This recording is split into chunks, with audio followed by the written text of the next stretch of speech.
Bismillahirrahmanirrahim. Assalamualaikum warahmatullahi wabarakatuh. Apa kabar rekan-rekan mahasiswa?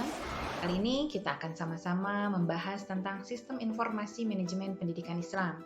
Durasi yang singkat ini menjadikan materi yang dibahas hanya fokus pada garis besarnya saja. Kekurang tepatan dalam pemaparan disebabkan karena kefakiran saya sebagai penyaji. Mari kita saksikan dan pelajari bersama.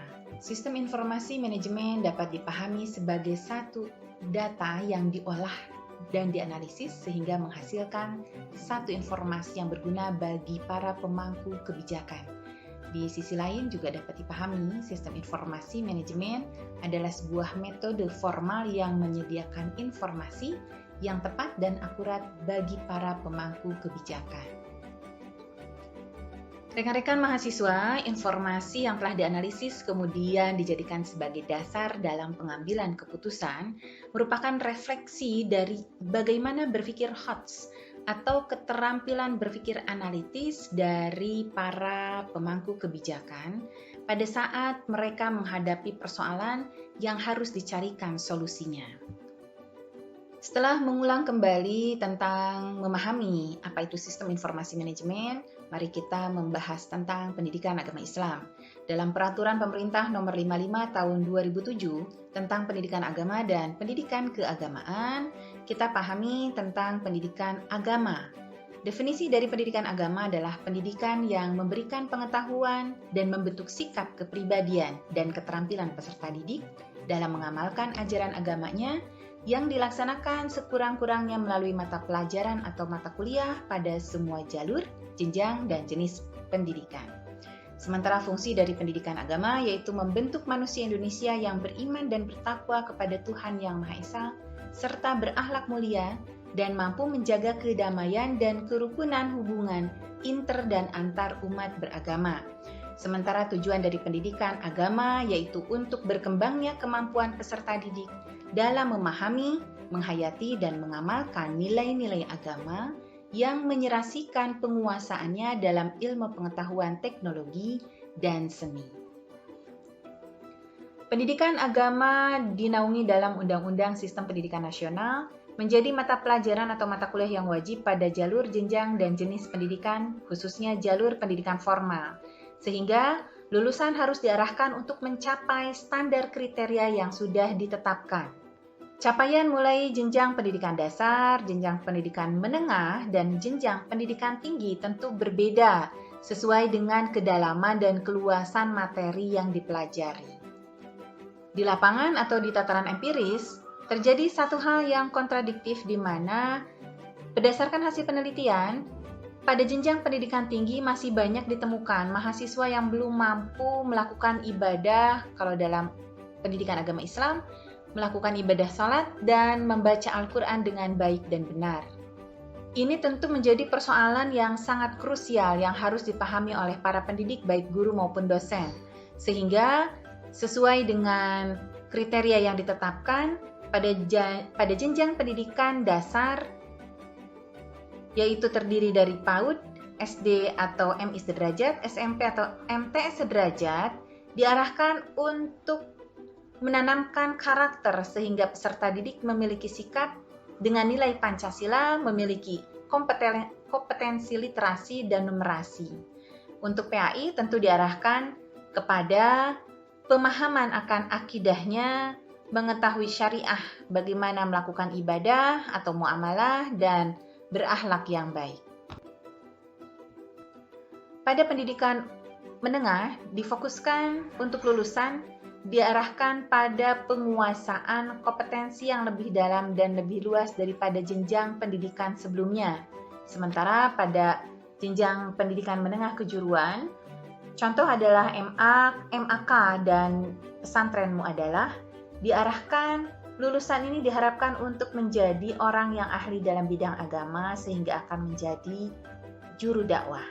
Sementara untuk pendidikan tinggi, lulusan mahasiswa diharapkan mampu menjadi anggota masyarakat dan berprofesi dalam bidangnya, disertai dengan nilai-nilai ajaran agama yang dijalankannya dengan baik sehingga akan bermanfaat bagi dirinya, bagi keluarga, sesama manusia, bangsa, dan negara. Dengan demikian, sistem informasi manajemen pendidikan agama Islam pada jalur pendidikan formal ini mengarahkan pada pengambilan keputusan untuk melakukan perencanaan, pengorganisasian, pelaksanaan, dan pengendalian pada jenjang pendidikan anak usia dini atau pendidikan dasar, yaitu anak usia dini, SD atau MI sederajat, dan SMP atau MTS sederajat, kemudian pendidikan menengah dan pendidikan tinggi. Semua tentu harus sesuai dengan standar yang sudah ditetapkan oleh pemerintah, sehingga akan menghasilkan lulusan yang memiliki spiritual keagamaan, pengendalian diri, kepribadian, kecerdasan, akhlak mulia, dan keterampilan. Pengambilan keputusan pada materi pelajaran pendidikan agama Islam, kita arahkan kepada dua opsi utama, yaitu satu, untuk memenuhi standar minimal, atau yang kedua adalah untuk meningkatkan standar capaian. Dengan memahami bahwa pendidikan agama Islam adalah sebagai materi ajar, maka pengambilan keputusan kita arahkan kepada perencanaan rekrutmen guru atau dosen, yang kedua adalah bagaimana proses pembelajaran berlangsung, dan yang ketiga adalah bagaimana penilaian terhadap materi pendidikan agama Islam itu sendiri. Yang pertama, rekrutmen guru dan dosen tentu harus diseleksi dengan standar yang memang ditetapkan oleh pemerintah atau oleh organisasi profesi pendidikan agama Islam, sehingga hasilnya pendidik tentu akan menjadi pendidik yang handal dalam materi pelajaran PAI dan akan memberikan kontribusi yang baik terhadap pembentukan karakter dan capaian dari lulusan atau kompetensi lulusan itu sendiri. Dalam melaksanakan proses pembelajaran, tentu guru atau dosen harus melakukan perencanaan, baik materi, metode, media, sehingga kepada asesmen atau penilaian. Nah, untuk perencanaan materi tentu diarahkan kepada materi apa yang akan disampaikan sesuai dengan jenjang pendidikan tadi, baik itu dasar, menengah, dan jenjang pendidikan tinggi. Kemudian metode apa yang akan dipergunakan, media yang mendukung sehingga proses pembelajaran dapat berhasil maksimal. Dan tentu diprediksi asesmen seperti apakah yang akan dilakukan agar capaian dari lulusan ini sesuai dengan standar yang sudah ditetapkan. Dalam proses pelaksanaannya, tentu diarahkan kepada capaian dari materi yang memang sedang dilaksanakan, sehingga metodenya tentu harus disesuaikan. Dalam pendidikan agama Islam, ada hal yang harus dipahami atau dipelajari, yaitu bagaimana mengetahui dan memahami dan memiliki keyakinan dalam berakidah, syariah, ibadah atau muamalah, kemudian akhlak, dan tentu dari pengetahuan sejarah tentang Islam itu sendiri. Nah, kemudian dalam mencapai materi tersebut, tentu guru atau dosen dapat menggunakan beragam metode atau mix method, sebab tidak bisa kita mengajar hanya dengan satu metode saja. Contoh, untuk menanamkan akidah sejak jenjang pendidikan dasar, termasuk PAUD di dalamnya, tentu memiliki cara atau metode yang berbeda dari setiap jenjang, disesuaikan dengan psikologi dari para peserta didik. Begitu juga dengan menanamkan atau memberikan pemahaman tentang syariah, kemudian ibadah atau muamalah, akhlak, dan pengetahuan lainnya. Nah, dapat kita pahami bahwa agar lulusan mencapai standar yang sudah ditetapkan, guru atau dosen harus merencanakan dengan baik proses pembelajarannya. Maka di dalam pelaksanaan ini, tentu segala sesuatu harus direncanakan, dibuat suasana yang menyenangkan, dan meningkatkan kompetensi peserta didik, bakat minatnya, sehingga para peserta didik dapat belajar dengan senang, sehingga potensinya akan berkembang menjadi kompetensi yang diharapkan. Demikian pula dengan melaksanakan penilaian atau asesmen PAI, baik itu jenjang pendidikan dasar, menengah maupun tinggi, tentu disesuaikan dengan capaian dari lulusan tersebut, apakah itu sikap, pengetahuan, maupun keterampilan, dan disesuaikan pula dengan materi yang diberikan. Maka diharapkan hasil dari pendidikan ini akan menghasilkan lulusan yang sesuai dengan standar atau melebihi standar pendidikan yang ditetapkan secara nasional. Saat ini beberapa penelitian menyebutkan bahwa agama menjadi satu di antara faktor pemecah persatuan dan kesatuan bangsa.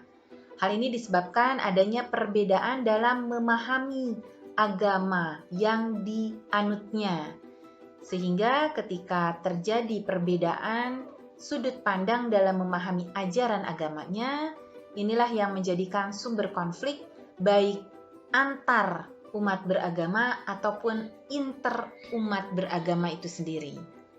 Islam sejatinya merupakan agama yang mengajarkan kedamaian, persatuan, cinta kasih, juga memberikan satu opsi bagi manusia untuk hidup saling bertoleransi antar umat beragama yang berbeda.